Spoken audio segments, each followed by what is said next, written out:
Puwede ka bang gawing beneficiary ang tropa ko o yung mabait kong kapitbahay? Una, bakit mo gagawin yon? Pangalawa, sa life insurance may tinatawag tayong insurable interest.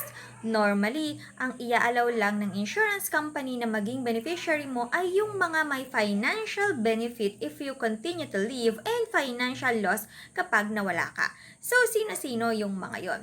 Una, syempre, ang pamilya mo, by blood or by law. Asawa, anak, magulang, kapatid, sila yung mga unang apektado financially kung mawala ka. Lalo na kung ikaw ang breadwinner. Pero hindi lang naman sila ang pwedeng maging beneficiary. Common din i-assign ang business partners, employers, creditors, or even domestic partners, assuming both of you are single. As long as meron ng financial potential loss if you pass away.